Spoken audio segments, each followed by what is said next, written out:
won't. We'll keep it as it is. We could just make members aware that they're both. Hi, Hazel.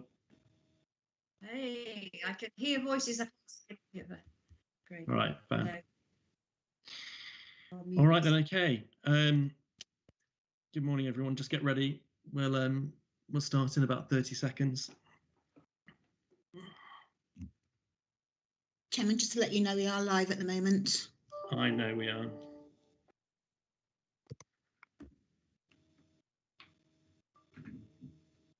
Okay. Let's get the other laptop off. Okay, I make that 10 o'clock. And good morning, everyone. It's Tuesday. I have to keep reminding myself it's a Tuesday. It's always one of those ones when you have a bank holiday. Forget which day of the week it is. Yeah, so Tuesday, the 4th of May. That's International Star Wars Day, for those that don't know, because the play on words are May the 4th. But let's crack on and let's get this meeting started. Fiona, do I have any apologies, please? No apologies, Chairman. Fabulous. Do I have Star Wars as culture? Someone's just put in the chat. We'll chat about Star Wars in the cultural strategy. Do I have any declarations of interest from any members? Fabulous. Then we'll go to agenda item 3, which is the minutes from the last meeting. I'm just going through and I'm assuming that you've all read through the minutes and there's no changes.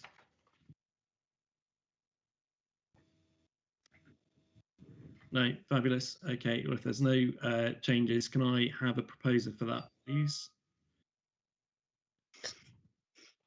So proposed, Chairman. Thank you. And a seconder?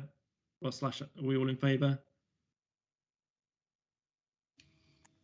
Yeah, I'm assuming by the silence that we're all in favour. Fabulous. Thank you very much. There we go. Thank you. Fiona, we've had no questions from the public, have we? Public participation? No, none received. No, and then 5, we haven't had any questions from members either, so that's no, we haven't. Okay, which brings us on to agenda item 6, which is the cultural strategy. Would you, Jill, as you're here, would you like to, and Paul Rutter, would you like to introduce the item? You can fight it out between you who'd like to do it. I am here. Paul and I have spent a length of time going through this, and I'm very happy to hand over to Paul to present. Fabulous. Thank you, Paul. That's a bit of a hospital pass, isn't it? That definitely was. Thank you, Chairman, and good morning, members and fellow colleagues. So today I'm just going to present the new cultural strategy for Dorset. So we've had cultural strategies in the past in the former districts and county council. So this is the first strategy that we've actually developed as a newly formed council. And the strategy fundamentally covers the Dorset Council area. There will also be a BCP strategy that's going to come online later this year, and clearly there'll be synergy with that strategy. But you can also appreciate there's also some significant differences in the different places, one being a conurbation and one being much more of a rural area. But clearly there'll be work and opportunities where we can align that. So within the report, I guess one of the key things it says is that this strategy has the potential to make Dorset a great place to live, work and visit, which is a key theme of our Dorset Council plan.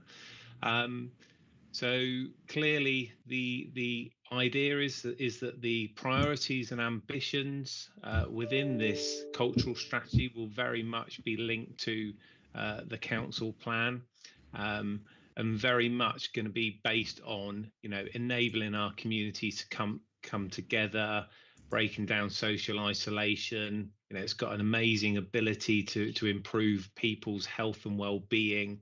Clearly, there's social and economic benefits with this strategy, and also the fact that it can actually it can leverage external funding into the area to help develop a number of festivals and events and all things cultural.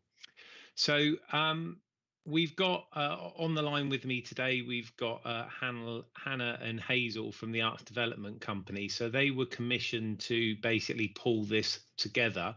And they work very closely with an officer steering group. So this is a project that's been pretty much running for the last 6 months. And you can see from Appendix 2 just the detail of who we've actually engaged with and consulted with. So a very broad, wide range of consultees that have helped feed into this process. So in terms of Dorset Council, we currently fund around £600,000 a year in arts, cultural and heritage organisations. But actually, the majority of what happens out there in our communities is actually delivered by others. So that funding supports those other organisations to deliver on the priorities and ambitions. And that's something that we will obviously continue to do. And this strategy will enable us to actually link those ambitions and priorities to future funding. So I guess one of the other key things around this was the fact that because we felt that this very much was a strategy for the Dorset Council area, and there's so many different partners and stakeholders that are involved in delivering these events and programs and activities. So we were very keen to engage with them from the beginning. So we set up an advisory panel, and again you can see that in the appendix, the breakdown of all those that were involved in that panel. And we met on 3 or 4 occasions, essentially just to test some of our thinking. So for example, things like the priorities and the ambitions, we sort of set down some of those, and we were able to sort of engage with that advisory panel and seek their thoughts and their views, and they helped very much shape that moving forward. So appendix 1 is the full strategy, and in terms of strategies, I wouldn't say it's the largest strategy in the world, but it's quite comprehensive, and it's a good read. I hope you've had the opportunity to read through it. But moving forward, once this has been adopted, we'll be looking to produce a more sort of a smaller, more eye-catching sort of mini brochure that very much will be just to sort of summarize what those priorities, ambitions are, and just talk about what we're planning to do, very much in a sort of something that you could just pick up and look at, and it will tell you all, hopefully, all about what the cultural strategy is all about and what we're aiming to do with it. For those that are really want to look at the full strategy, then clearly for other organizations, the full strategy is critical, because if they are going to seek their own funding applications, it's something that they can base their bids and their business plans on. And as I say, we had a number of external partners. Arts Council England, for example, were also part of that advisory panel. So again, very much it's linked towards those the priorities of those funders. So I guess the other key thing is that, so do we think it's going to work? Is it the sort of the right fit for people and organizations? So at the last advisory panel, one of the key questions was really, we've sort of developed this strategy in partnership. Do you think it will work for you? Will it help you to deliver your programs? Will it help you to align your business plans? And will it help you to generate further funding? And they were very much, there was a sort of a resounding yes, that actually they really felt that it would work for them, and this strategy was a very important aspect of that. So I think that's very sort of pleasing that we've got that sort of buy-in across the sector and partners.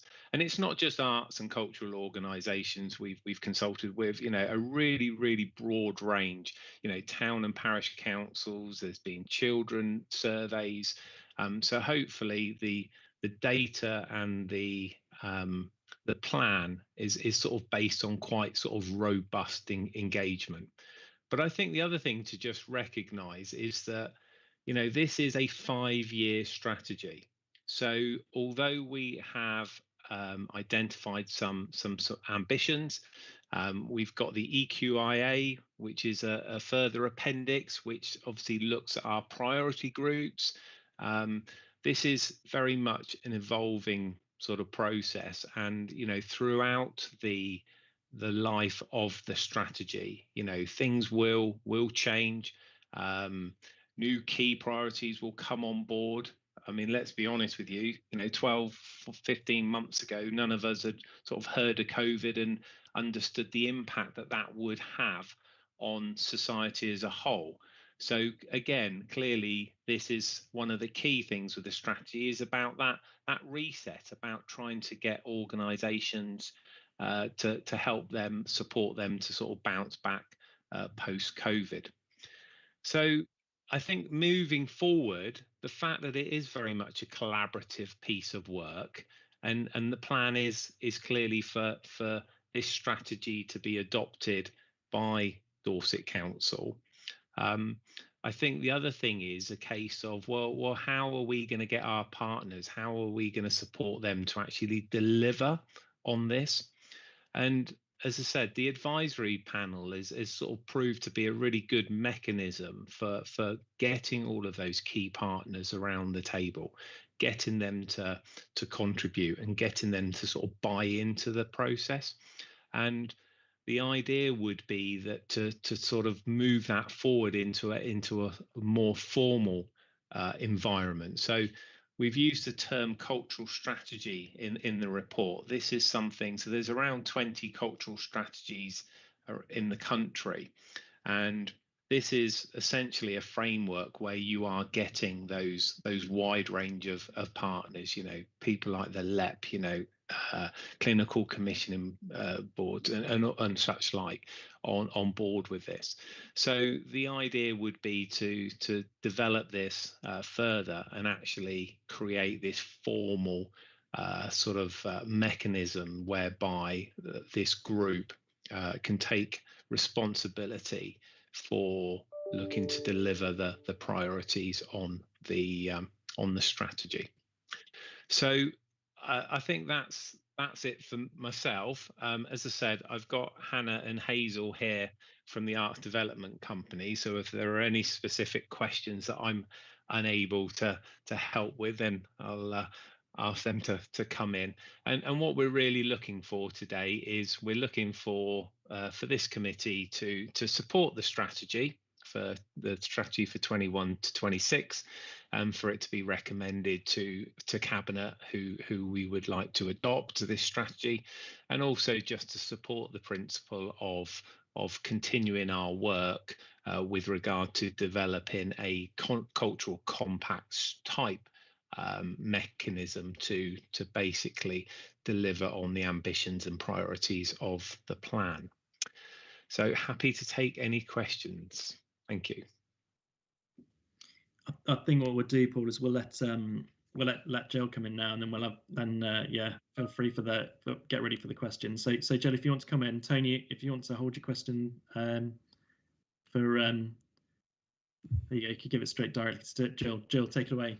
I think Paul did actually cover most of the areas that I want to talk about. So this isn't something that's cast in stone, but it's an important document that allows other organisations to utilise the agreement of the democratically elected body, which is the council, to this strategy, for them to be able to chase further inward funding. I think that's really important. It's a bit dry. It's quite a lot of words. It's not something that everybody is going to be reading on a regular basis, but it is something there that will be backing up the support that it can give to organisations looking for additional assistance. The second thing I wanted to bring out was that it is a working document. It's flexible. It's going to change. And I think perhaps one of the things that the document doesn't bring out as much as I would have liked is actually our natural environment is part of our culture in Dorset. And I think that's really important. I think that kind of comes back to Rebecca's question about the health and wellbeing impact. There is sections on it, but I think our natural environment is a hugely important part of the way that culture works in Dorset. And we've seen that through the kind of activities that have been happening during lockdown, where people have been out and about in the countryside, but actually utilising that countryside to for them to feel better, but for them to be part of an artistic process. Let's put it that way. So I think it's work in progress. I think moving towards a cultural compact with BCP will be really important. And I'm happy to take any further comments that the committee might wish to add. So thank you, Chairman. Thank you, Jill. Thank you, Councillor Haynes. And Paul, thank you for coming along today. I'm going to skip over Rebecca, and I go straight to Tony Coombs, and then Rebecca Knox, if you want to come in with your comment. Tony. Morning, Chair. Thank you. It's evident there's been a huge amount of work that's gone into this. I've got a couple of very small detailed comments on Appendix 1. The first page 7, where it talks about food and drink festivals, and it mentions the Wellington Seafood Festival and Buvini. I was a bit disappointed that given the prominence of events like that, the Stonminster Newton Cheese Festival isn't mentioned, because that's a big event and it draws huge crowds from all over. The second one is on the next page under heritage, and the end of the first paragraph talks about a dynamic of community museums from Swanage to Sturminster. Which Sturminster are you referring to? Because there's more than one in Dorset. Sturminster Marshall, Sturminster Newton. There is, yeah. Sorry, Tony. Where was that? On what page was that? Sorry. 8. Yeah. First paragraph under heritage. Okay. Last line talks Swanage to Sturminster. Okay, we can clarify that point. Thank you. So that's my niggly points of detail. Thank you. The other one is a more general, and I was sort of thinking, yes, there's an awful lot of words that I'm struggling to find what the aim is, what we're trying to get out of this. Sorry, do you want me to put my headphones on? Hold on. Yeah, go for it. Yeah, sorry. Look like a call centre worker though. There we go. Sir. Yeah, that's it. Sorry. Yeah, looking at the welcome statement at the beginning of Appendix 1, talks about the strategy wanting to drive positive change for everybody and make culture more inclusive and accessible and visible. I do understand that it's a very broad brush document, but it's almost trying to be everything to everybody, and somewhere for me the whole message, what it's about, is lost. So and also when I scroll down to all the where are we? I didn't mark the page. But yeah, the 10 ambition statements starting on page 12. There's a huge number of bullet points there, and it's a case of you know, how are we going to achieve all of those in the timescale? Are we asking too much? Should we narrow our priority? A couple of questions for you. Thank you, Tony. I think the key thing is that this is a 5-year plan, and clearly within the document in the actual strategy itself. Towards the bottom, we've got some sections where very much about things that we will aim to sort of deliver and what we will start to work on. The actual specifics is something that's going to evolve into a sort of an action plan over the 5-year duration, and this will be something that the sort of cultural compact mechanism will be responsible for delivering. So as you say, these are the sort of the ambitions, these are the priorities, this is the strategy. The action plan is something that's going to sit underneath this and will actually evolve and will link to this strategy. So it's not a case of this strategy detailing literally everything that's going to happen over the next 5 years and how we're going to reach out to all of those target audiences. That will very much sit in the action plan that will sort of sit alongside this. Thank you. You feel as if your question's been answered, Tony? You further come back? Yeah. If not, we go over to Rebecca. No, Rebecca. I'm happy. Thank you. I think Rebecca's frozen slightly. I think my picture's frozen. Can you hear me? Yeah, I can hear you. Yeah. Okay. So, a couple of things. Thank you very much, Paul and Jill and everybody else looking at this. Really difficult because I think as alluded into the paper, which is being very honest, which is strategies can sit on shelves for a very long time. You think you've done it, but actually it is the action plan. And I was glad to hear, Paul, in the answer to Tony, that you referred to the action plan. But there are a couple of things that I think are important if you're going to take this to Cabinet for sign-off. One is, I did think we had a Dorset Council policy that was adopted and agreed that every paper that, and this is policy, there's a slight change in here from previous cultural strategies, did have a health and wellbeing impact assessment. There is a form and a time and a paper that needs to be filled out to accompany any document, and I believe this one's missing. I know you refer to health and wellbeing, but it would be good to see that before it got final sign-off. I'm really interested in what success looks like, and from the number of organisations we've got across Dorset, success is going to be different in basically whether it might be a community or an organisation, or whether it's a museum or a library, or it might be a cinema. Success is going to be look a bit different, but we do need something that Dorset Council can performance manage to ensure that there is a golden thread going through what success looks like. The focus I got from this was that you were going to look at the hack, which is it hacked the social value, the harmonized approach to cash transfers is what Google told me it was. I think looking into that, the social value calculator, that's really good.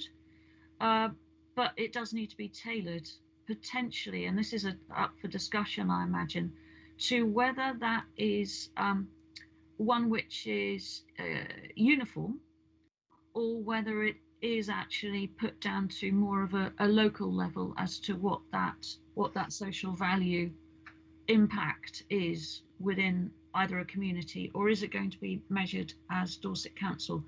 And looking at the way that this is going, the impact, I think it was on page 31.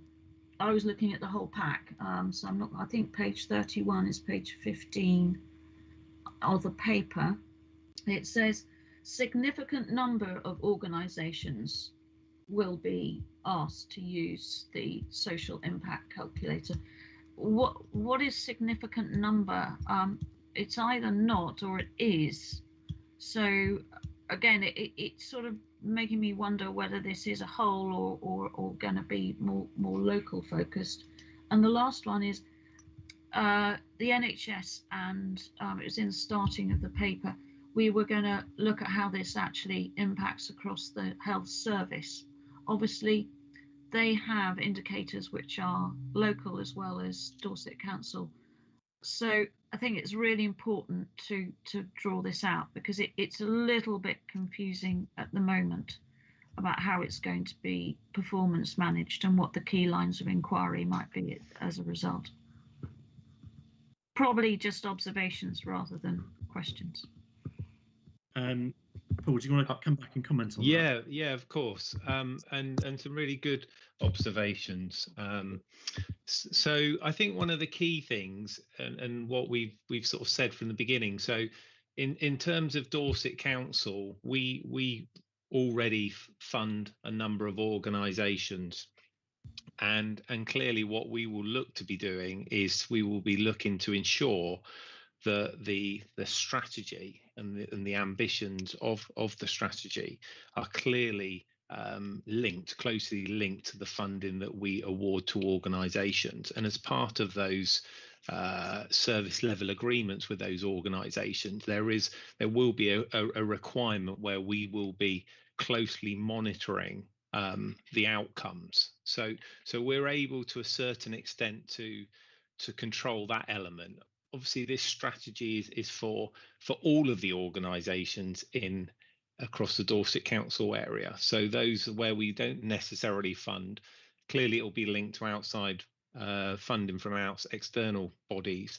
But again, it's very much a case of, with the sort of advisory panel, the cultural compact mechanism, it's about trying to get all of those partners on board just to make sure that they are all striving to deliver on the strategy. And as you say, it's not something that just sits on the shelf and it's like, look at us, we've done this really good strategy for 5 years, because ultimately it is all about the outcomes, isn't it? This strategy is there as a vehicle to be able to achieve hopefully some really, really positive outcomes, certainly post COVID.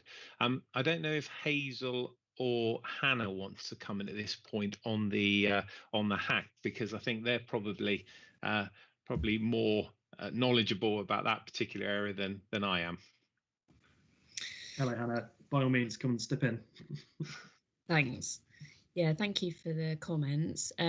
What I'd say about HACT is HACT is a very specific way of measuring social impact that was developed to track kind of outcomes from beginning to end. So that HACT is a very specific tool that isn't necessarily relevant to everybody who'll be feeding into the action plan and actually delivering against the outcomes we want to see. But it's more of a sort of reference to a social value tool. I was thinking it might be relevant to perhaps reference more specifically around the government green paper on social value, because social value is very much a growth area for certainly for cultural providers to measure against their work. But HACT is a very specific tool that will only work for particular types of measurements for social outcomes. Just in answer to a couple of the other points that were raised, I thought as well it might be worth mentioning that whilst we do want this to be a relevant cultural strategy to, you know, a huge and wide range of people and stakeholders, that the action plan will be a very important part of kind of seeing what success looks like, and it is only an overview document rather than it being an incredibly detailed set of how we'll measure the outcomes at more kind of micro level. Fab. Thank you, Hannah. That's good. Rebecca, do you want to come back on any of that? Or are you happy for the moment? Do you have a time scale for the action plan, so that when that will come to the overview committee?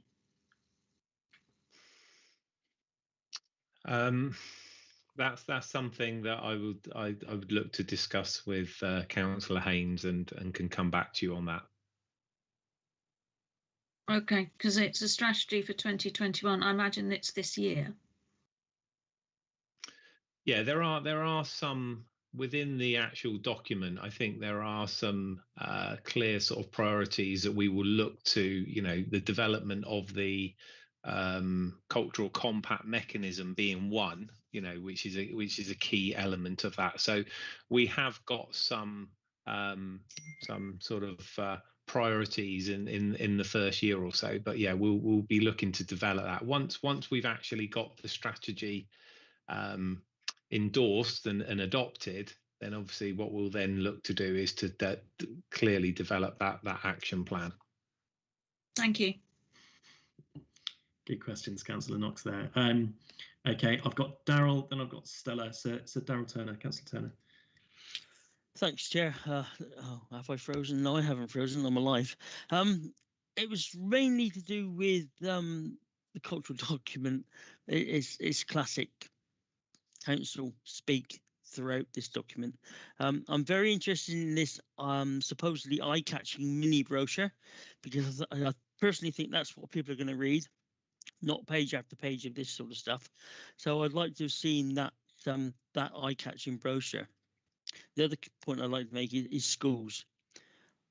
Unless I've missed it when I've been reading this punchy document, shouldn't we be involved in schools much more? I looked at the advisory panel on page 37, nothing there. Let's talk about Clare Shields and children, but I don't think that's schools. And I think if you're going to develop even culture and strategy for the future, you've got to involve the future, and that's our children. Thank you. Paul, I'll leave you to answer that one.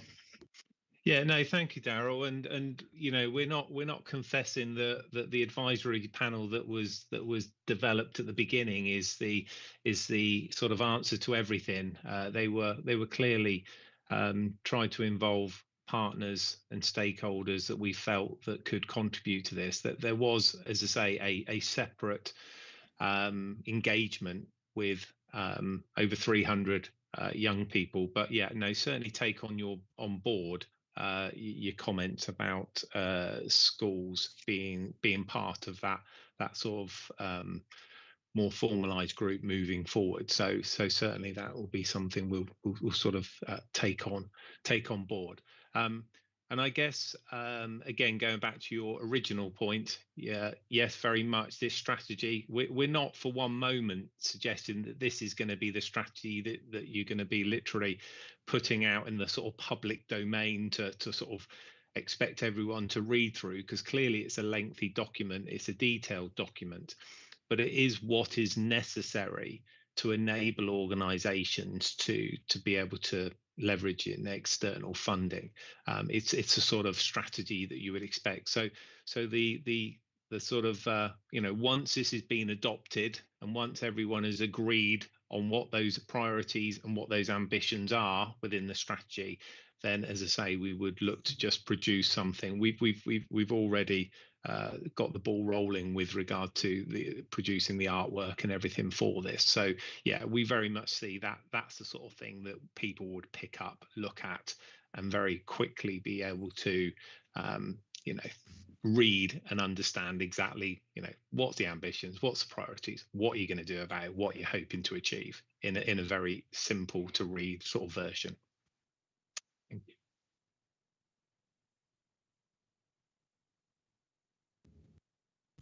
Okay, all right.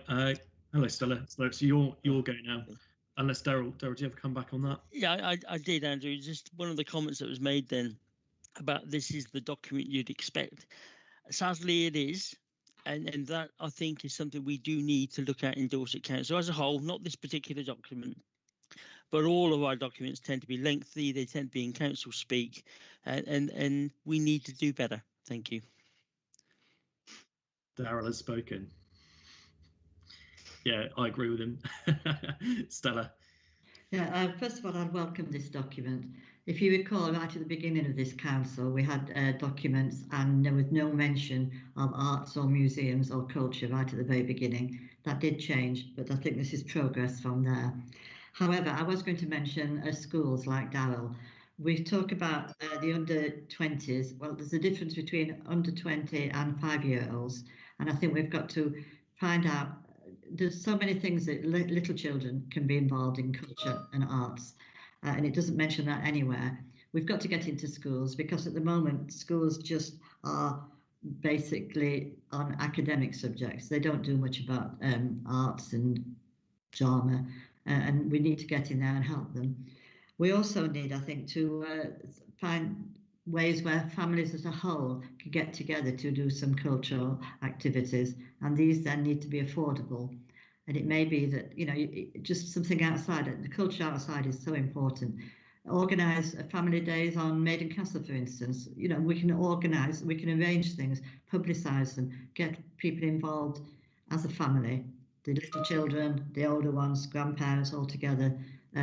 It's so important to get out there looking at the culture. And it's also very important, our culture and arts, for tourism. We want tourists to come to Dorset. Dorchester Town Council at the moment are looking into tourism and heritage and culture, and I think that should be something that should be highlighted in this document. We've got to work with town and parish councils. We've got to work more closely with them. There are lots of events going on that aren't mentioned in your document. For instance, you mentioned the Moon events. Well, Dorchester had a big Moon event, which was very successful, but we do need to get more in touch with town and parish councils and find out what they are organising as well. But overall, please look and think about young children as well as the older ones. Thank you. Hello there. Hi, Tony. Welcome in. Did you have a comeback on that, Stella? Or you, sorry, Paul, you happy to comment? And then yeah, no, I mean, clearly we're here to listen and take on board, you know, this sort of feedback. So clearly the message around schools is a priority. I think you'll find that again through the EQIA, looking at sort of families and hard to reach target audiences and hard to reach and also cold spots is clearly a priority moving forward. So yeah, very much take on board all of those comments. I think the other thing is, yes, on one hand, we're talking about it being a lengthy document, and also we know that there are so many great things that happen out there in our communities. So apologies that we haven't listed every event, festival that actually that we know is actually out there, but you know the document just trying to give a sort of a bit of an overview of the type of things that are happening now at this current moment in time, and clearly that'll evolve again over the next five years. Stella, sorry, are you happy with that? I think the important thing is that we've got to publicise these events that are taking place and make sure that most of them are affordable for families and young people. It's so often there's something really good on and it is just too expensive. Yeah, that's a fair point, Stella. Jill Haynes, did you have a question related to a follow-on question from Stella, a comment? Did you want to come in now? I think on both of the comments, or several of the comments, I just wanted to point out that Dorset Council isn't the cultural strategy, if that makes sense. We're here to provide the vehicle that creates a cultural strategy that allows the people out there involved in culture and lots of different organisations and individuals to be able to use this strategy to move forward with an action plan. This is not us doing it. What we're doing is helping support other people do it. And we've really got to be careful as a council, we don't get ourselves into the doing it to the people stuff. Yeah. So I just wanted to make that really clear here. That's exactly the way that we're doing this. This is us helping collaborate with other organisations, a strategy that will help them move their sphere forward. I don't think that had been perhaps clearly enough made. I think that's a good point. Well made, Jill. You're right. This is about empowering organisations to be able to help deliver that strategy. Okay, and Daryl's actually put in the chat, and that's why we need less council speak. Yeah, I agree with you, Daryl. That's a fair point. I've got Tony Alford now. Tony.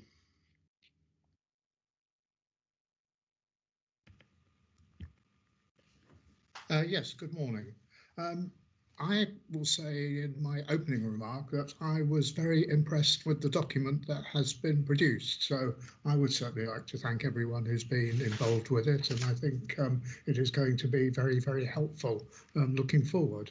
I recognise what Jill has just been saying, and I understand that. And it leads me to a follow-on question of when there's the action plan, whose action plan is it? But anyway, that's another matter. I think that the document as a whole sets very high expectations, and clearly there will be a challenge to meet those expectations. And I hope that we are in a position to be able to do so. And as a minor remark, we've been talking about schools and education. There is just one little phrase on page 15/31, which says, we will deepen existing and broker new links with the education sector. So I suspect there's an awful lot that really is there if you manage to find it. As a document, okay, people talk about council documents. I thought it was a generally a good read, although I thought the preamble was a little bit long. That's all from me. Brilliant, thank you, Tony. Paul, is there anything you'd like to add to that? Otherwise, I think Tony's sort of wrapped up himself, really. Yeah, I think only just to reckon and follow on from what Jill has just said. It's very much, you know, about the delivery mechanism, the sort of cultural compact mechanism is actually where all of those, you know, wide breadth of partners and stakeholders, it will be for them to actually take this strategy forward. It's that because, you know, just highlighting the point that actually, you know, 99% of this is delivered by partner organizations. We as I say, we provide funding to support, and therefore we can have some say in those the outcomes that we're looking for them to deliver.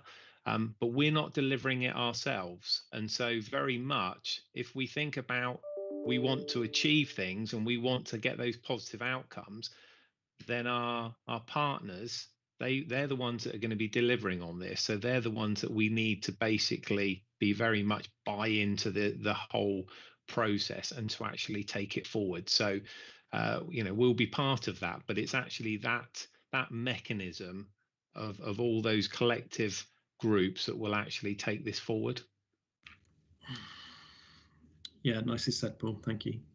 There are no further questions on this. So, I mean, I think for context, we did actually have a workshop on this. We had a group workshop which was really useful, Paul. And I think what I always like is that if we have a workshop, that those actions are taken back and acted upon, and that's quite clear in the document. And you know, I'd like to highlight things around the prevention at scale agenda and the health.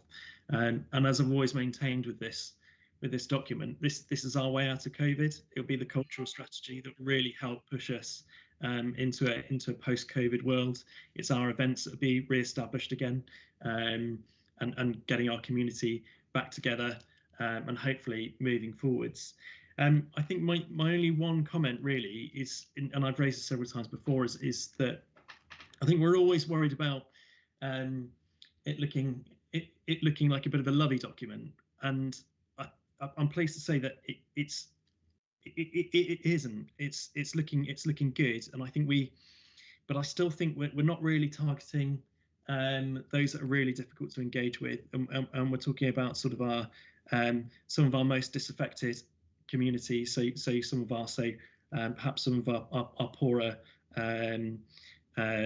lower class males, especially in rural areas that are very difficult to engage with, and their families, that will be so useful in terms of bringing us forwards. But apart from that, I think it's absolutely fabulous, and I can't wait to see this in action. So thank you, Paul, and thank you, Jill. Thank you, Andy. All right, okay, and on that note, Jill, you can go off now. You're free. Chairman, we do need a vote on this. Proposer and seconder, please. Sorry. It's because I've got my notes here and not bouncing off the. Sorry, let's go to the recommendations. So propose the recommendations, Chairman. Thank you. That's what I'm looking for whilst I'm scrolling through. Can I?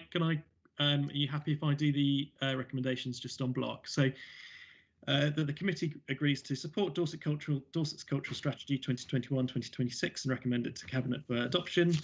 And that the officers work with the Arts Council England, the Arts Development Company and key stakeholders to develop a cultural compact type framework, and that they will enable the work of the strategy to be fulfilled and effectively managed, and it's recommended to Cabinet for approval. So thank you, Pauline. I've got a proposer, and do I have a seconder? Go on, just shout out. Yeah, Tony Orford, sorry. Tony A. Got two Tonys today, haven't we?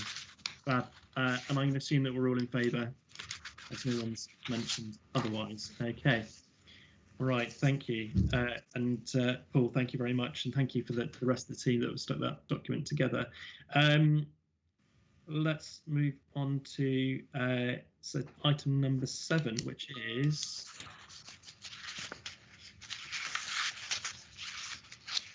there are older people. And Laura, are you introducing this? Would you like to introduce this? Is Councillor Miller on? Here she is. Hello. Hello, Laura. How are you doing? Hello. Yes, thank you. That was lovely. Apologies in advance. My parrot is on fine form this morning, beeping and whistling in the background. So this is a really important piece of work, and Jeanette's going to take you through. I think she's got just a couple of slides.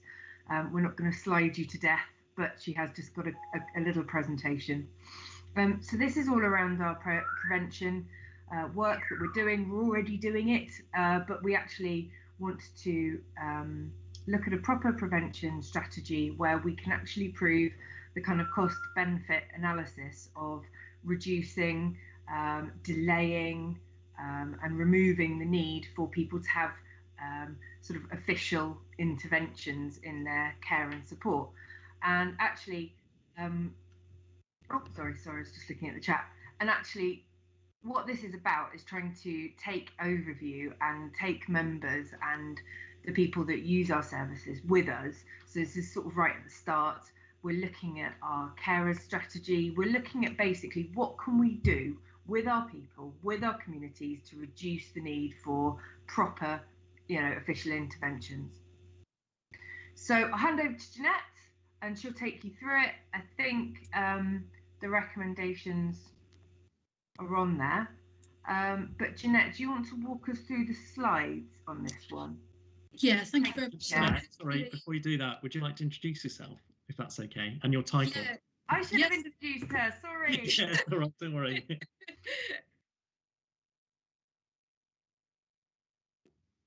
Now she's gone, or have I gone? I'm here. I think Laura's gone.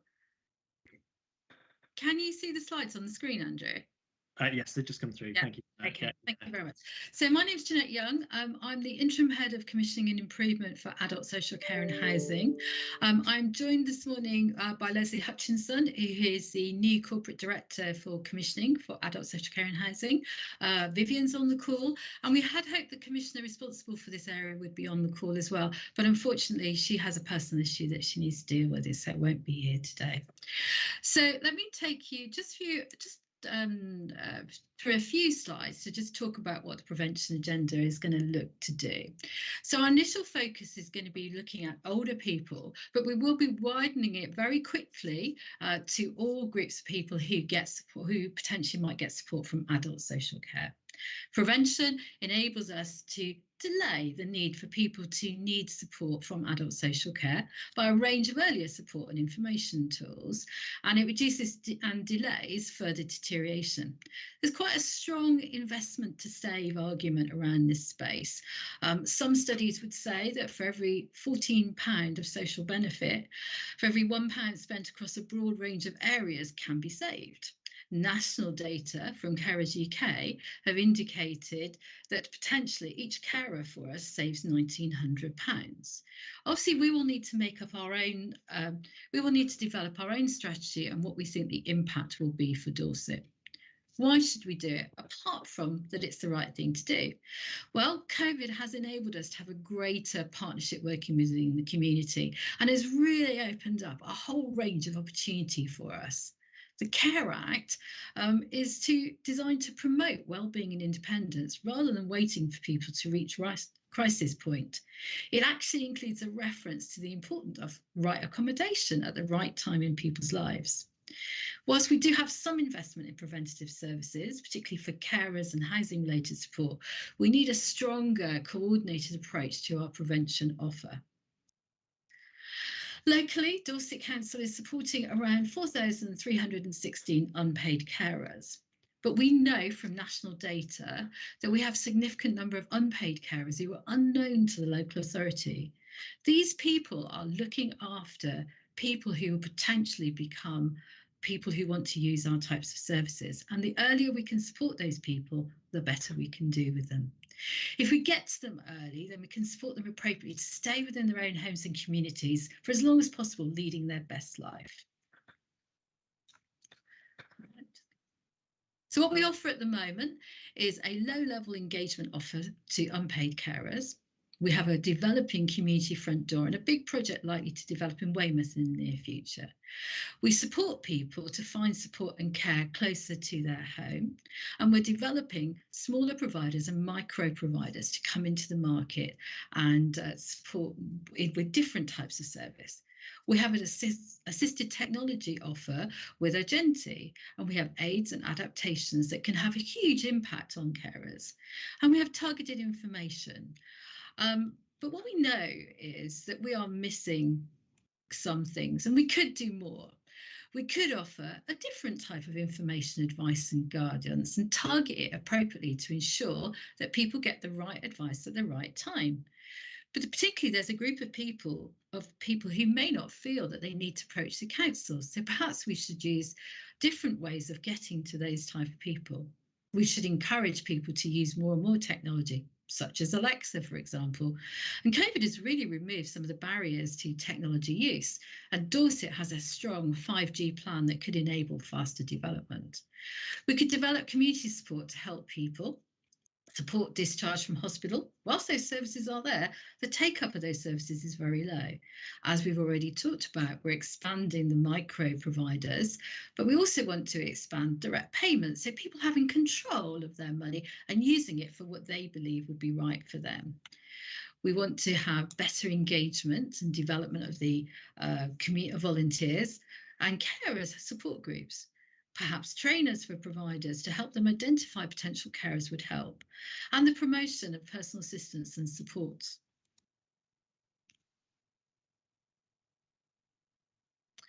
So the next step for the commissioners will be to work towards now developing our prevention strategy and a carer strategy. How we'll do that is by examples of good practice, working with our local GPs to ensure that we're fully informed and we have a good information flow from them. We want to develop feedback from stakeholders on what good might look like, and we'd certainly like to work with members on developing a workshop in that area. We want to baseline our current work and measure the impacts that we're having. What's the actual cost? What does it help us avoid? What's the impact on people, the impact on the system, and the impact on social care teams? And a substantial amount of that strategy, therefore, needs to be an action plan that turns that vision into tangible results. So I'd like to invite you now to have a discussion about what views and ideas you may have about what we need to do.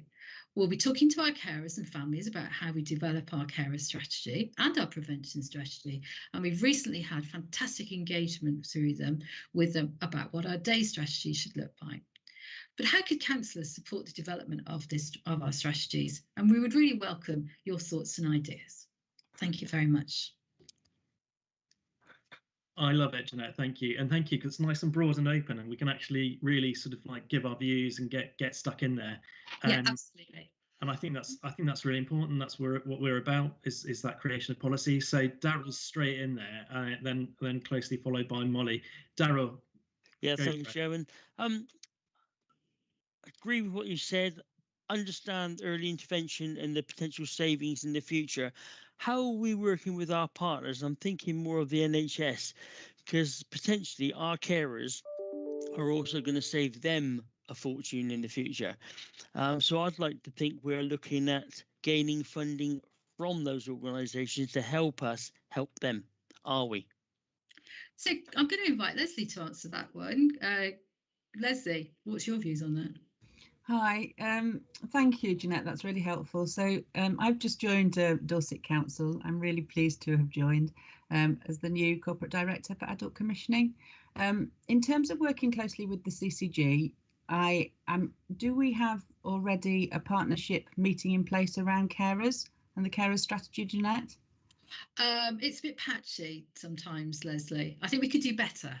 So I think, to answer your question, Councillor Turner, we absolutely need to get that partnership right with the CCG in terms of talking to the for carers around talking to the CCG, and that will be one of the first steps that we need to take. In a bigger vision, it would be helpful to have a joint strategy with the CCG, wouldn't it, around, and a big strategy for Dorset, because you're absolutely right. Without working with CCG colleagues, we're not going to get that full approach to it. So I think that can be one of the things that goes into slide 8, as it were, in terms of talking about the next steps that we take. What I need to do is take a step back with Jeanette and just look at how we've got to this point so that we don't duplicate anything that's already taken place, and then look at the action plan that's in place to how we're going to go forward and make sure that working with CCG colleagues is in there, because they'll bring a lot to bear to this, I'm absolutely sure. But also that financial input, I think, is really important as well, because we need to be thinking about all age and joint commissioning actually around some of these areas. I could just come back on that, Andrew. Yeah, you go for it, Darryl. No, I'm glad, Leslie, you've obviously got that on your radar, because I think it's important. And I think as a previous Dorset County councillor, we had it on our radar for some years, and it's never really development. So I just say good hunting and thank you. Thank you. Fab. I've got a hand that's just gone up, but I can't see who it is. Is it an officer that wants to come back on that? It is, Councillor. It's Steve Hughes. I'm the Corporate Director of Operations for Adult Social Care. Hi, Andrew. Yeah. Thank you. I was just going to say, responding to Councillor Turner, we do have some practical arrangements that we already have around sort of supporting carers that are already going on. So as Leslie said, it's the intention is to formalise that into a much more joined up strategy as we start to move forward. But for things like our Home First strategy, which is over the winter period, we've been working really hard with our health colleagues around supporting our carers as much as we're able to and get some of that early intervention work on. So although it's not formalised, there are a number of work streams that are going on, which we hope to be pulling into Jeanette's strategy as we start to work forward, where we have those touch points with particularly our statutory partners, so our health colleagues in community and acute health. But as we then start to work into our community sector partners as well, so people like Age UK, Red Crosses, all of those other organisations that are also support networks, we'll be pulling all of this into a wider arching carer strategy. So touch points already in place, but more work to do, I'd be saying, Councillor Turner, at this point. Yeah, thank you. All right then. So I've got Molly, Pete Barrow. Molly, do you want to come in? Yeah, thanks very much. And actually, Steve and Leslie have said some of what I've said, because Jill and I have had a briefing about this, done some work already. Jill and I have had a lot of conversation. This touches across, I don't know if Jill's within this meeting or not this morning, this touches across both the work of the overview and the scrutiny committee as well. And it's really important that everyone is signed up and engaged with this, because it touches on so many areas of the work of the council within our health and well-being and everything as we go forward. But I do have one point, and we're calling it a prevention strategy. And that is absolutely dreadful word. I understand what it's trying to say, but if you look at our next agenda, we're talking about the prevent strategy. And the two things are so close together. And we know we've got an obligation under the Prevent in capital letter strategy to have another strategy with that same name in, and this is all about the best offer that we can give to people. And I would like to see a sort of more positive message for people. Prevent is not a positive message, really. It's the best we're going to do for people. And I think we should be badging it under that sort of thing. Let us help you. I can't think of the catchy phrase that we need at this moment, but it definitely needs to be a helpful, soft message. Yeah, that's me done. Thank you. Yeah, that's a fair point, Molly. I think, yeah, and well raised. Steve, do you want to quickly come in, and then I'll go to Pete Barrow. Just aware, guys, we're trying to get policy. So if you remember, try and link it into something that we can do that's tangible. Would be amazing. Thanks, Councillor Kirby. Councillor Vinnie, yes, I think that language is a really tricky one. It's one of the ones I'm not going to talk on behalf of Jeanette, she's more than able to do so herself. Many areas have this badged up as a wider ranging suite of measures. So a number of areas call this promoting independence or maximising independence or helping you early. So there is something about language that I'm sure we can consider, but we do take that point. Okay, I've got Pete Barrow. Thank you, Chair. It's not really a question I'm expecting an answer from, but as a new councillor, I'm obviously new to this. And You're laughing. It's a new council. Like true, yeah. And obviously prevention is better than cure, and to take action before we reach a crisis point has always got to be good. See, great. Everything I hear from everybody, the meetings I go to, it is good work, and we've got good intentions, and everybody's talking about joined up working. And COVID has really done, a huge amount to make to improve interagency working. But what I'm worried about, and what I haven't seen an answer for, is how we stop it sliding back to where we were before, and everybody going their own way. Because I'm on the Fire Authority, I'm on the Dorset Police and Crime Panel, governor in 2 schools, I'm on the schools forum. So I see these conversations happening everywhere, but what I don't see is the means to keep this improvement going forward and actually making sure that we have really, really embedded joined up working. So the plea is, in all of this work that's going on, can we just make sure we don't lose sight of that, and we do actually embed something that leads to really, really effective interagency working going forward? Yeah, thank you.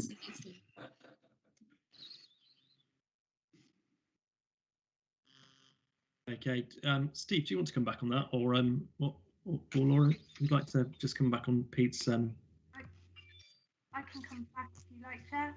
Yeah, you may. Yeah, just be aware your microphone's a bit rubbish. So you're going to speak extra loud. Sorry, Laura. Okay, that's really rubbish. Sorry, I'll get it a bit closer to me and see if that makes a difference.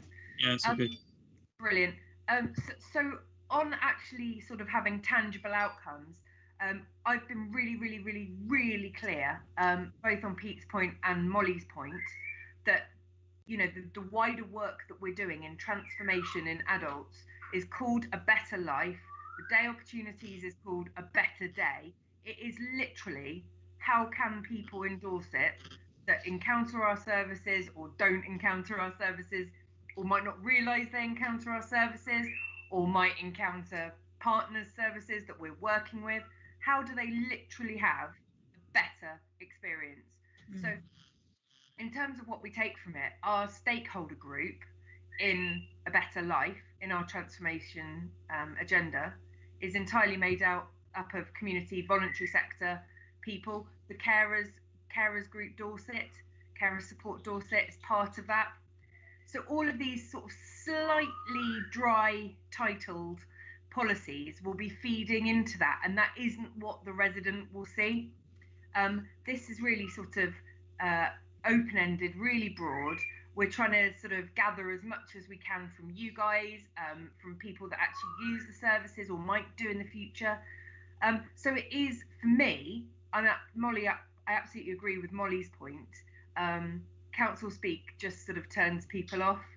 Nobody really has a clue what it means. What goes out, I don't think will look like what we see in our reports. We do need to get better with our reports, because I think that produces a blocker to people that are looking to get in and have a chat about these kinds of conversations and give us their ideas. But actually what goes out to people won't look like these reports. And actually the most important thing for me is understanding what people want. We're trying so hard to make this broad and encouraging, and I think actually it's all about being led by residents. It's co-production. Co-production's really hard. I'm finding that with our stakeholder transformation group, it's really, really difficult to do it properly. I'm never quite sure if you are doing it properly, but we have had good feedback. So we want your thoughts and ideas on sort of how we do this and what needs to go into this. And it fits into that wider piece of work that we're really keen to be just plain English about, really, and have actual tangible outcomes. It could be something like, when we talk about cost benefit analysis, for me it could be something like, okay, if we up our respite offer for unpaid carers, do we save money on people going into residential respite? That's a tangible outcome. It could look like that. So hopefully that's a bit reassuring, Chair. Fair enough. No, that's useful. I like that. I've got Councillor Knox, and then I'm going to come in as well, because this is something that I'm quite passionate about. So Rebecca, and that's if Rebecca doesn't steal my thunder and talk about the same thing. Councillor Knox, where are you? Hello. Yep. Yeah, I've got you. I can hear you. Right. Great. I've switched machines. My point is it's really a sort of I hope we're doing this, but as somebody who might classify themselves as recently becoming a bit of a carer, on the edges, I think it's really important to actually get to people way before they're even becoming a carer. We've talked in the past about those folk who've got it coming and are thinking, oh, I don't really know what to do, but I'll try and do my best. And I probably would only reach for services once I've tipped over. But actually, the planning should come when you're actually planning for your whether it's your parent or somebody else close to you, way before, and have those discussions. And we need to be facilitating those discussions in a non-council way, and that's really difficult, because I wouldn't necessarily go and talk to somebody at the council about what I plan to do for the person I might have to care for, but I wouldn't know who else to go and talk to. So that there's a bit missing, and I think if it's not there, Laura, the focus group could include people who are okay at the moment, and are just having a little thought about it for the future. Yeah, you stole my thunder, Rebecca. Or part of it. You know what? I think that's a really good one. Who wants to come in? Was that? I've got a hands up, but I can't see who it is. Is it an officer that's answering? It's Vivian. Yeah, Vivian. Oh, hi, Vivian. Come on in. Hi, and I mean, that was the point that I really wanted to make as well, Rebecca. I think well made, that the real point of prevention and early intervention is good information and advice when you don't need it, and that you're thinking early, as sort of younger people about, how can we support our parents, how can we support our children into the future, and that is and has to be our sort of key role in this. How do we stimulate other people? How do we signpost people when you don't need that information, but it's easy to find and a place to look at? So part of the work that we are doing is very much in that space, Rebecca, because you're absolutely right. As once you need it, it's too late for prevention and early intervention. So that's the work that we're going to be doing further upstream. Yeah, completely agree. Steve, do you want to just very, very quickly just come on that, because you've got your hand up as well, or has Vivian answered your question? partially, Councillor, but yeah, I will just do a quick follow-up. And the other point to make on that, which supports Vivian, we're also trying to do a lot of work around making sure that when people do need to do those touch points with us, that it's easy to do. One of the criticisms that has been levelled before is about the complexity of accessing the system. So absolutely with Vivian on that, we do want to be able to make sure we get the information out as early as possible to people, and ideally exactly that before you need to do it. But then when you do need it, it's a pleasant and pleasurable experience to be able to access our services. So that's the other piece of work that sits alongside the work that's going on around the carers work. Nice one. Cheers, Steve. I said that I would come in, and it's partially based around Councillor Knox's points regarding the identifying of carers. I think we're quite poor at identifying carers, and I think that's especially true with child carers. I think that they're a group that's traditionally very unrepresented, and actually adult carers. And I think for me, one of our probably strongest tools is the work at the PCN level. I think they generate a lot of information, and I think that perhaps we're not particularly good at working with those PCNs to be able to draw out those outcomes. But that's by the by. If I think for me the answer is quite clear, and it is about empowering those PCNs that do so much good. And I think that over COVID, you've seen some really good practice coming out around things like health champions and things like social prescribing. And I don't think that we've really sort of pushed that, and I think that's really frustrating, because as a council we could do so much to support the sort of social prescribing agenda, especially for our carers and non-medicinal prescriptions. And I think that that's really powerful. I think my steer would be let's see if we can give them the tools to be able to do it, and whether that's being able to use our ranges a bit more to ensure that people can get outside and do work if they're getting sick, whether or not that's our even things like walking clubs, etc., our Walking for Health. That's really where our interventions are, and that's really important. So I think my steer would be, let's engage with those PCNs and let's empower them to do what they need to do.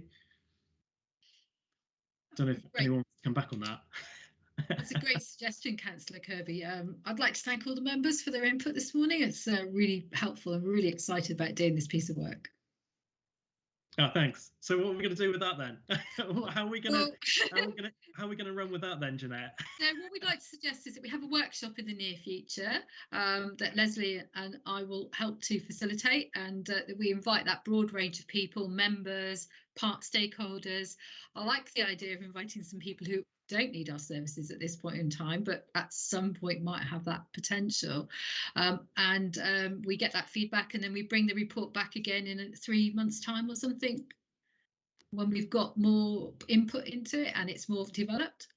I think we're happy to look at carers. We're happy to look at a carers workshop to be able to look in there. But I think in terms of the health prevention stuff, I think hopefully we could get something up and running sooner rather than later on this. I think we could. I'd be happy for that. I think that we're getting there. We understand what we've got to do. Vivian's got a hand up, Councillor Kirby. She has. Vivian, would you like to go for it? And then I'll just work out where we are in terms of the RTSs. I think I've got Anthony after that. So yeah, Vivian, go for it.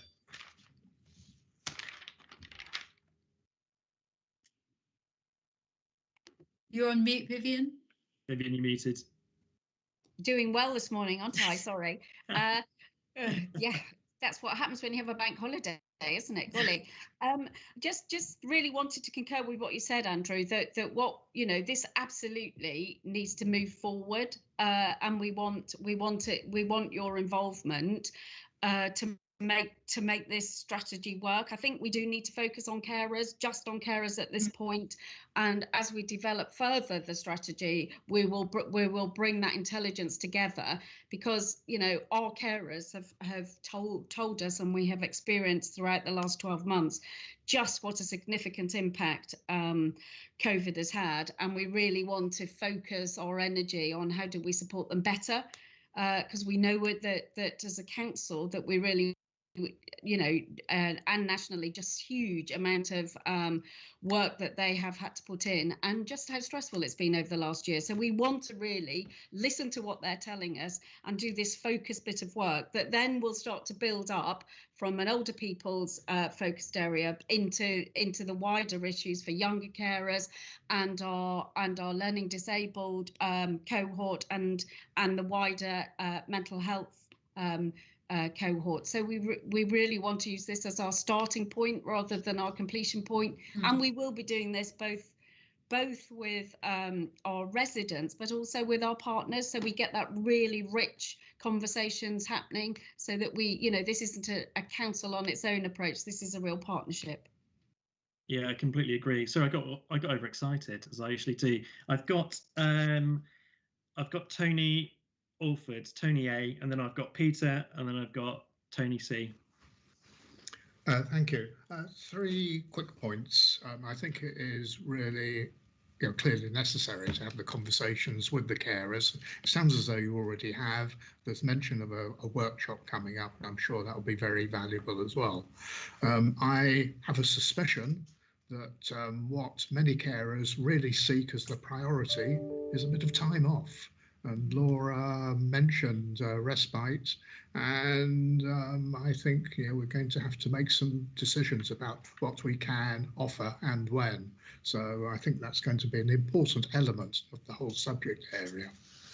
I have 2 questions really. It's on the slide with the traffic sign on it, and it uses the expression right advice at the right time, which is a kind of hackneyed expression, but the word right is absolutely essential there, and it seems to me it should be a person who is closest to the person being cared for who needs to be making the decision about what is right in terms of information at any time, and that sets a challenge, I think, for us as well.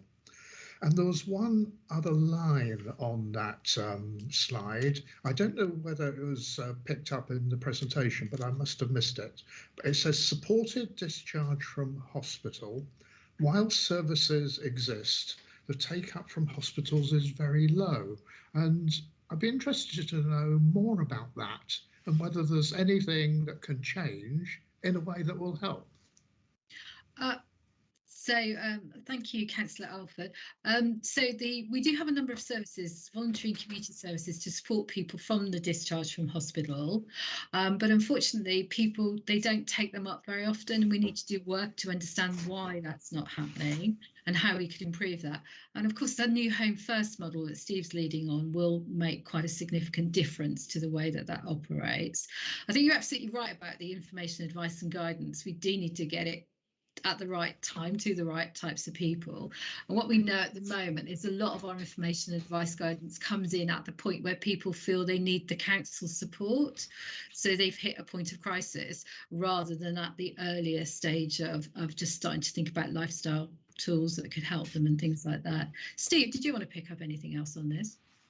Thanks, Jeanette. Yes, I was just going to quickly come in to support you on that and saying yes, but what I'd reflect is I think the hospital offer around supported discharge is a bit of a postcode lottery at the moment. So depending on which hospital you go into might dictate what type of service that you might get with that supported discharge. Jeanette's absolutely right. What we're trying to do is do a much bigger, much stronger, much bolder universal offer. So wherever you go into hospital within Dorset or potentially in the surrounding area, so if you end up going into Yeovil potentially or one of the other adjoining hospitals, you get an absolutely unilateral service for that supported discharge, where actually it depends if you just need a little bit of advice and support, or if you need some practical help and support. That is, as Jeanette said, that's our plans as we go forward through the Home First model, to make sure that we can get everyone having a really good supported discharge, depending on whatever your needs might be. Okay, I'm happy. I'm quite keen to actually follow on that through. Is that just, sorry, Steve? Is that related to DTOC and stranded and super stranded patients? It's in relation to the Home First model. So we're trying to pull everything in together into that kind of how do we help people come out of hospital really, really well, depending if you just need a little bit of support or a lot of support. That's really our focus, work on the Home First model. And then that would obviously impact on delayed discharges, etc. I'm happy to actually, let's see if we can do a little workshop on that as well, because that's something that really interests me, and do a bit of a deep dive, because that's really complex. So, okay, where are we up to? I've got Pete Barrow, Councillor Barrow. Thank you, Chair. Just one really, really basic point. Regular feedback from some residents is that how difficult it is to actually get through to the council on the phone. So I don't know, I mean, I'm assuming this is nothing new, but if we are wanting residents to engage with us, especially at sort of times when they need some help, is there any way that we can make it easier for certain more urgent calls to come in and actually be answered more quickly, more easily, and by somebody who can answer the questions? Because it's a regular moan that it's very difficult to get hold of us by the phone.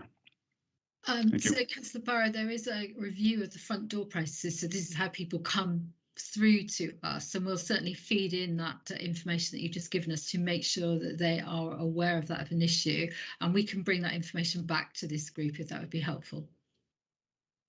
Thank you. It's particularly relevant with some of the age demographics that are perhaps trying to get in with some of this.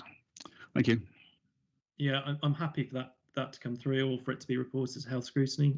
Either way, I'll happily look at that. Fab. Okay, I've got Tony Coombs. Tony C. Thank you, Chairman.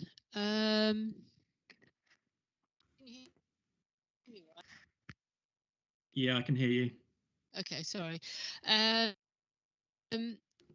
Yeah, in a way, I'm sort of following on from what Tony Orford's been saying about the slide you've got up on screen at the moment.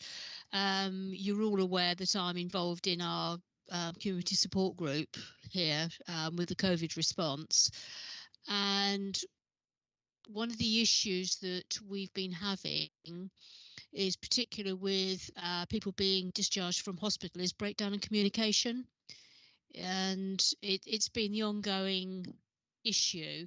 When we finally managed to get through and get support put in, it's been absolutely brilliant. And I know that recent working with Dorset Council from the community group has been very good, particularly putting care in.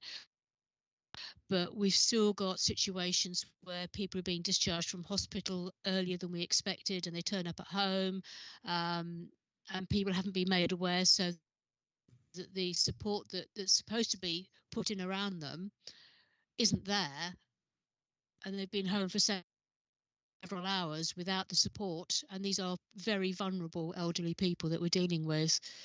And I suppose that is my ongoing concern. It's about communication with health services, and I don't want to be too negative, but it does appear to be very chaotic, and people not talking to each other properly, and reinventing the wheel all the time because messages aren't getting through about what care has been put in place and what arrangements have been put in place. Jeanette, do you want me to jump in on this one? Yeah, would you like to, Steve? No, of course. Councillor Coombs, I'm more than happy to have a conversation sort of outside of this, because I think it touches on a number of bits not necessarily linked to some of the prevention work. What you're describing to me is something that I'm not disagreeing happens on a basis of bits going on as we try to join up the health and social care system, and then our community partners are paid for care and support providers as well as our community health partners. It is a complex picture. So Councillor Coombs, I'm more than happy to pick up a telephone call with you afterwards if you'd like me to do that. Yeah, that'd be brilliant. Thank you. Of course.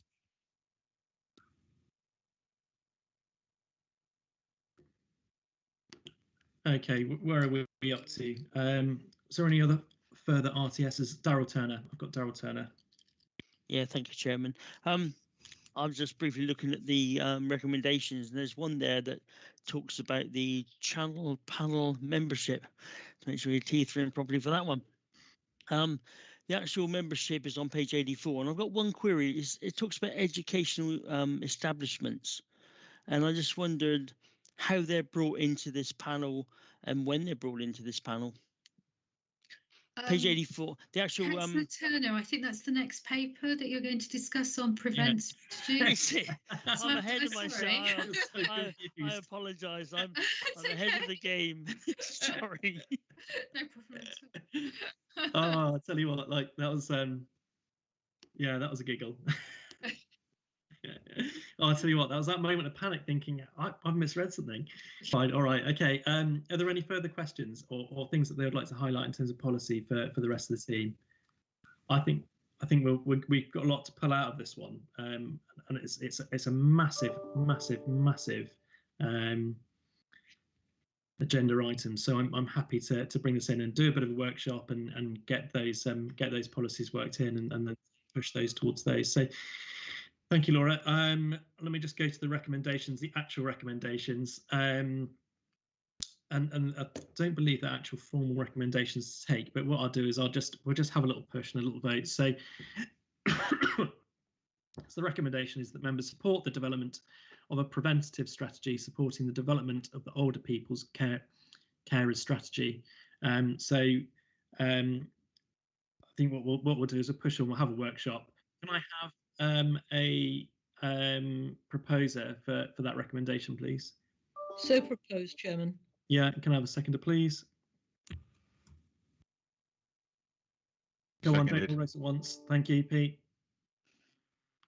Cheers. All right, fabulous. All right, let us move on. Where's my bit of paper?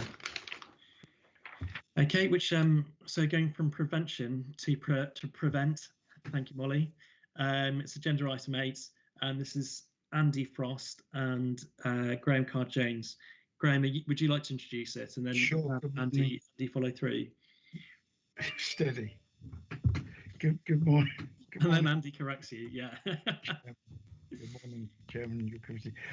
Yes, the prevent councils, obviously they play a critical role in helping ensure that their communities are safe. And our legal responsibilities span a range of issues, including, for example, domestic abuse and modern slavery. One legal duty that we have is to prevent people being drawn into terrorism. Requirements and expectations are set by the government and include councils needing to work with partners, develop action plans, train staff, and run channel panels. Channel panels are multi-agency practitioner groups that come together when someone is identified as being at risk of being drawn into extremism. Although Prevent forms part of the government's wider counter-terrorism work, the focus for us as local authorities is very much on prevention. So we have progress against duties. Officers undertake an assessment of progress against our legal duties relating to Prevent every year. Details based on the latest assessments are provided in section 11 of the report. The channel panels. In November last year, the government issued a channel duty guidance, which set out the new expectations for us as local authorities. I think the details of that, Chairman, are provided in 12.3 in the report. One of the new expectations is that the terms of reference for our local channel panel should be included within the council's constitution, and we've included a recommendation relating to that in today's report. Government also expects us to have strong governance arrangements in place for our prevent and channel work. To support this, we've agreed to take regular reports to our senior officer meetings and to the scrutiny committee. In terms of member engagement, the Home Office recognises that us as local authorities and local elected members play a key role within our communities, and they've published a Prevent Elected Members Handbook that explains the Prevent programme in depth, and it helps build a good understanding of the issues. We welcome some of your thoughts from the members of the committee on how we might increase awareness of the council's Prevent work amongst all of our councillors, Chairman.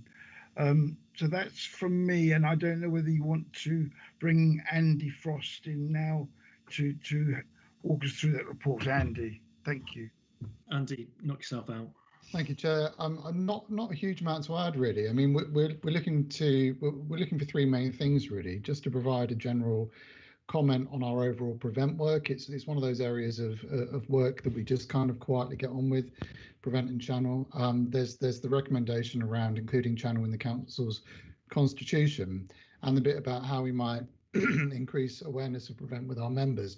I mean, what I would say is that the council's role is very much about prevention. There is a wider counter-terrorism strategy, but we're not about responding to actual threats. That's for other agencies to do. This is very much a kind of safeguarding thing about helping to make sure people don't get drawn into terrorism or extremism and be radicalized. So that's it, really, Chair. But I'll open it up for members to come back with thoughts and comments. Yeah, thanks, Andy. I think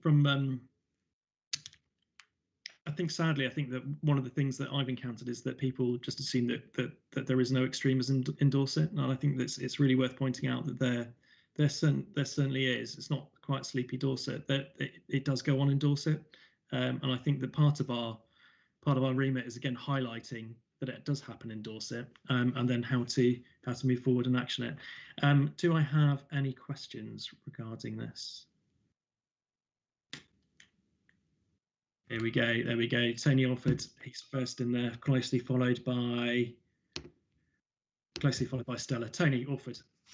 I'm not going to ask any questions. I've read through the paperwork. My opinion is that we should get on with it, do the job well, get the constitution changed, and I think it's important that we have information for our members about it. You know, we've got this document here which can be circulated, and perhaps another training session will be useful as well. So I think the answer is get on with it and try and avoid having variations from the way that other authorities do it as well. So I think we just want to be perfectly consistent. Thank you. Andy, do you just want to come back on Tony's point about the consistency across other local authorities? Yeah, absolutely, Chair. And apologies, I can't seem to put my hand up on Microsoft Teams. So if I kind of end up butting in, then that's why. So actually, Councillor Alford, much of this is kind of dictated what we need to do by central government, and that's true for all local authorities. So there's a natural kind of consistency built into this around what we're expected to do, and also in many ways on how we're expected to do it. So the training package that is generally available is Home Office online training package, which I've included details of in the report, and that's what's we've recommended to be used across all areas, and the processes that we follow as well are consistent and set out in statutory guidance. Thanks, Andy. That's a really concise, nice answer. I go to Stella. Yeah, I think when you mentioned that things happen in Dorset, they certainly do. And we've certainly had incidences, especially in Weymouth in the past, with right-wing people. Can I ask a question? There's been an increase in hate crime nationally. When this hate crime is monitored, does that then link in with the prevent? Because one thing obviously leads on to another.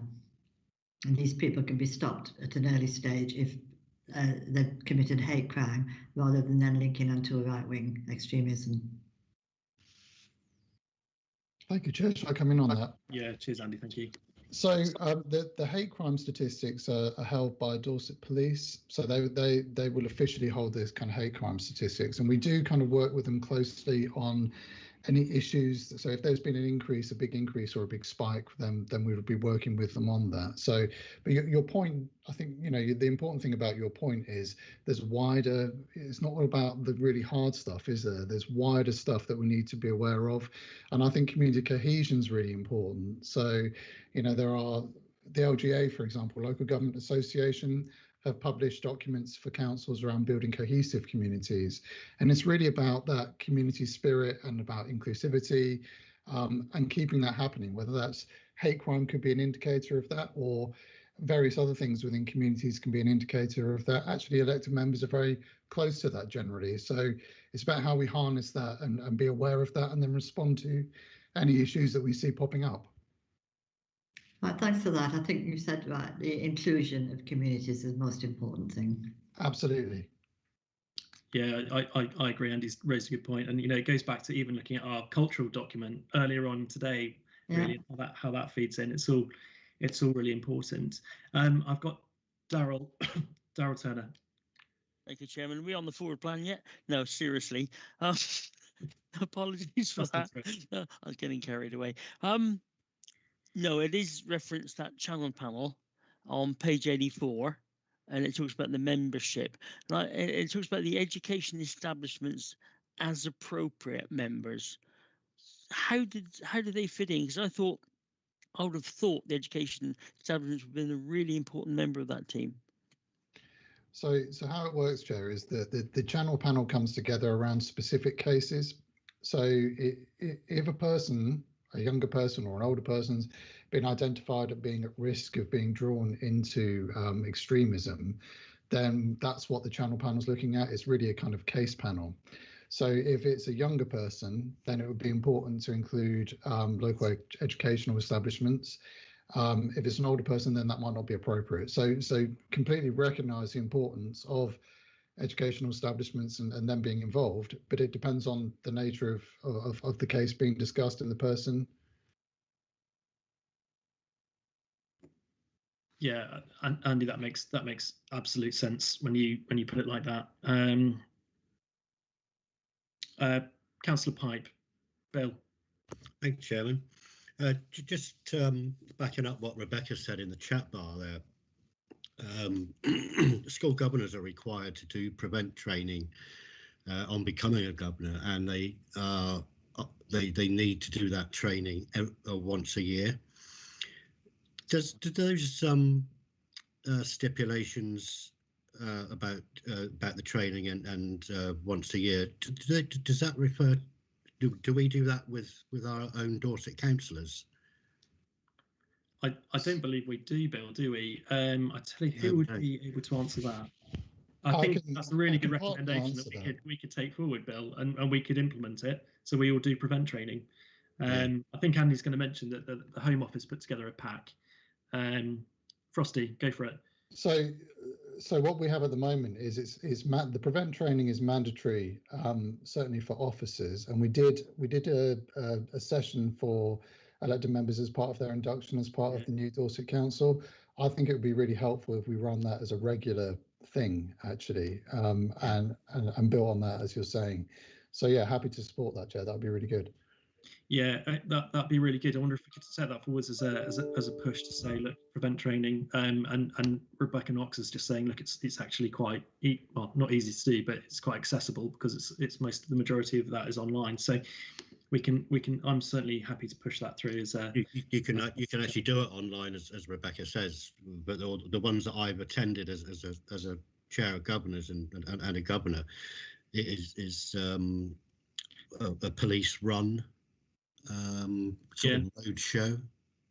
Well, however it's done, I tell you what, if Andy, if Andy perhaps gets together with portfolio holders' permission, and perhaps look to see how we can, train and perhaps get the police and do a proper session, that'd be useful, because I think part of it is recognising, and I think as you say, as elected members, we do keep our ears close to the ground, and quite often we do get cases coming our way. And I think Andy would probably agree with me that the face-to-face presentation, I think you might get a little bit more out of that than you would from an online training. Although I'm not knocking the online training, but I find that I tend to get a lot more out of the face-to-face.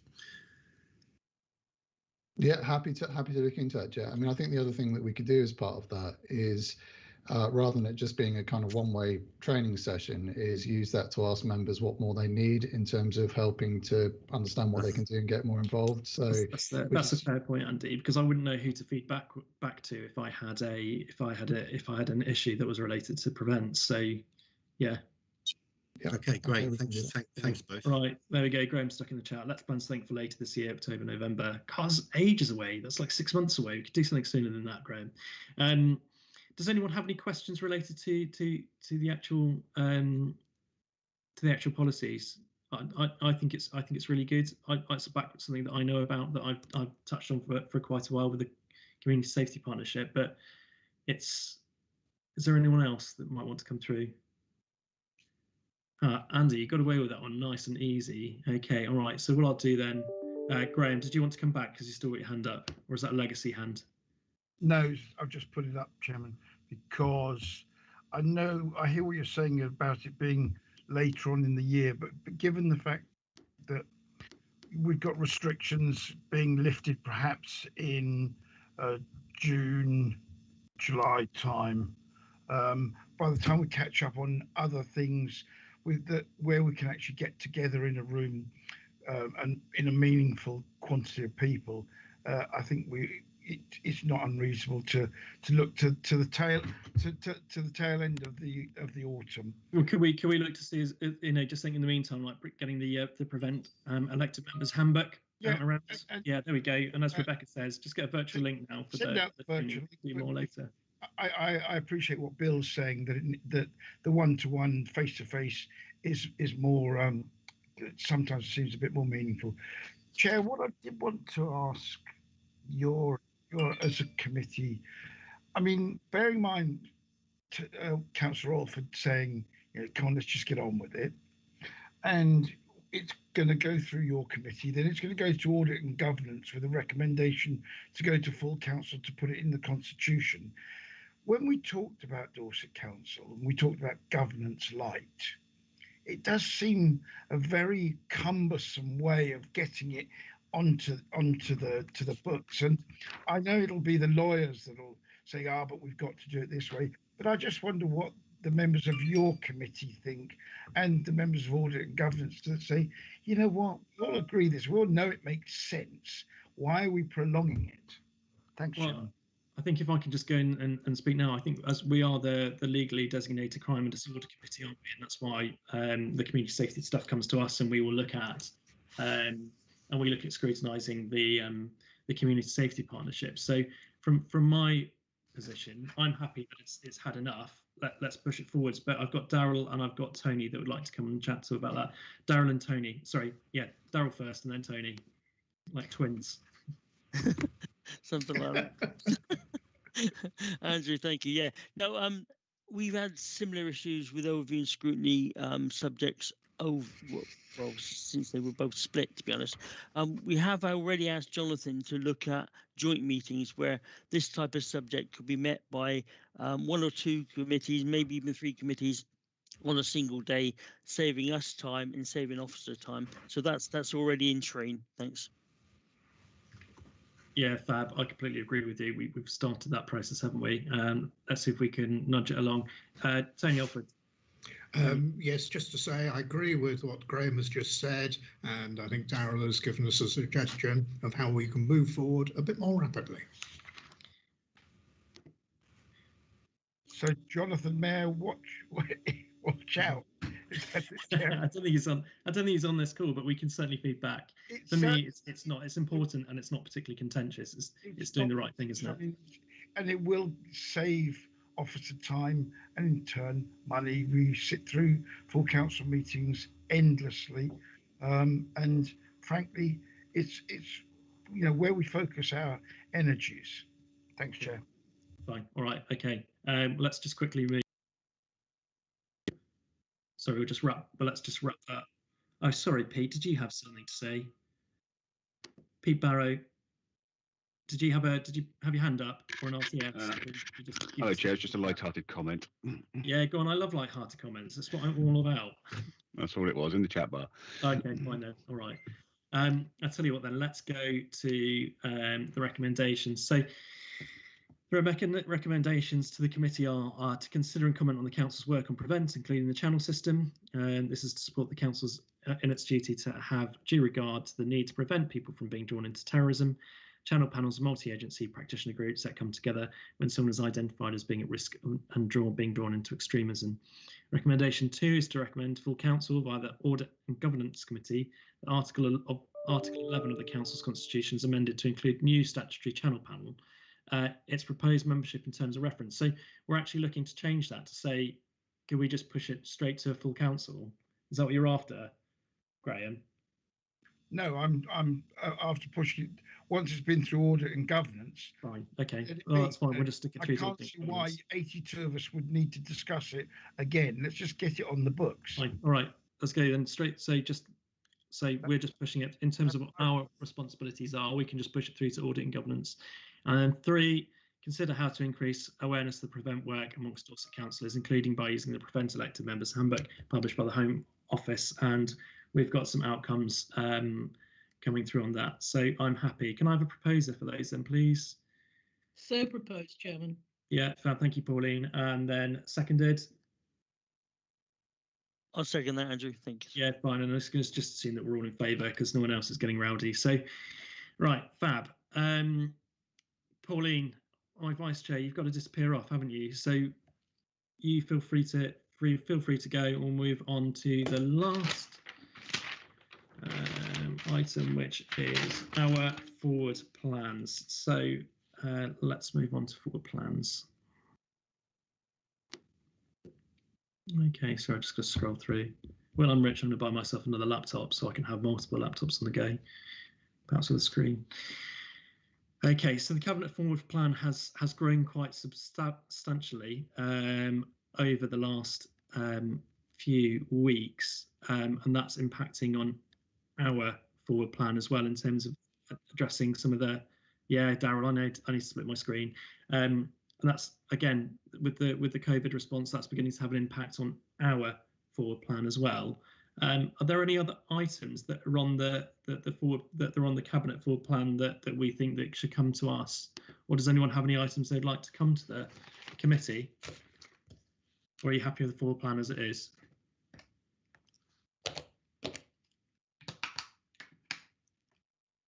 Okay, I like that silence. No, sorry. Yeah, my go on. lobby wasn't working. Sorry. Somewhere, and I'm not quite sure when, but I think there will be a need for the Health and Overview Committee to have a little dabble into what's going on with the Integrated Care System plan, which comes out of the government's white paper. There is a timeline for the ICS to happen, and that's by it sort of becomes shadowy. That word we're all very familiar with, a shadow governance arrangement, and then we have to be safe and legal by April next year. I say we, that is the partnership of the Integrated Care System. And I would have thought that it would be quite a good place, and I think it's the only place, which is your committee, Andrew, that could have a Dorset Council sort of look at this, as opposed to, of course, it'll be the Health and Wellbeing Board is part of the governance arrangements of it, but this would mean that actually councillors, as many as possible, could have a view or feedback. I wouldn't call it consultation. Yeah. It's more engagement and understanding of what the plan is going forward. Do you know what? I think that'd be really useful, especially from our conversations that we've had today. So would you be happy if I did perhaps a bit of a workshop? We could I'm not sure. I think the best person, I think the best thing to do is, and it's really helpful that Fiona King is helping this committee and the Health and Wellbeing Board, and I think the best thing to do is actually to talk to John Selgren Vivian and Matt Prosser. Yeah. About whether we need an actual proper committee report or whether it's a workshop. Steve, can you advise on that as you got your hand up? I'm quite happy for that to happen. I'm happy either way. I just think it needs visibility. Thanks, you, Councillor Kirby. Thank you, Councillor Knox. There was a integrated care system update. I think it had come to People and Health Scrutiny Committee possibly 2 or 3 weeks ago. I'm just trying to go back through my diary to see through. That was presented by the CCG. Vivian's on as well. So there's a Vivian more than happy to come in if you'd like to do that. I think that could be shared with this committee if that would be helpful for an update on where we are. I think for me, it's a case of, well, what can we draw out from it? Mm-hmm. Yeah, go on, Rebecca. Yeah, and I was in on that, health and scrutiny. Yeah, I just think that actually that's now, or was 3 weeks ago. In a couple of months, when the plan is more progressed and we've got firmer understanding of what it will look like going forward, i.e. the shadow arrangements are more known, I think that this one is not, it's not looking back to say, did we do anything, have we done this properly? It's actually feeding in at the time and giving some advice for the future. Vivian, am I going completely off on this one? No, absolutely, Councillor Knox, and I'd support that. It's because it is a sort of a tight timeline, but also quite an iterative process. I think it's really important that we find the right mechanism to be involved in those conversations and to inform the conversations, and how you link with overview and the Health and Wellbeing Board will be really important. So I think probably, as you suggest, Councillor Knox, we ought to have a conversation about that offline, and then bring forward with John and Matt and other people, you know, a plan really to see how we can, where is the best points, because it will be ongoing. So it will be, there'll be points in the as it forms and then develops that we will want different involvement with at different times on very clear and defined areas of practice as well. So, you know, it won't be a one-off. So I'd agree with you, absolutely. So that's all right, Chairman. Yeah, no, absolutely. I thoroughly support that. And what it will look like, I'm not quite sure. I think we just need to be aware of the timelines and where we're going to put it and in what format. But I think it's the right thing to do. I think that it's very much us. So I'm happy. Okay. Thank you. No, that's useful. Okay. And actually, that brings us nicely to Fiona. Do we have any urgent items? Because I'm not aware of any. No, we don't, Chairman. That's lucky, isn't it? And we have no exempt business. No. So that nicely brings the meeting to a close, a whole 10 minutes early. So fabulous timing, everyone. If I may, Fiona, do we have a date for the next meeting yet? 6th of July. Fab. Judy, could we end the meeting, please? Yeah, there we go. And then before then, we'll hopefully have some workshops as well, and with regards to what we've spoken about today with carers. I don't think it needs to be massive, does it? It's just to get together and pushed in. All right.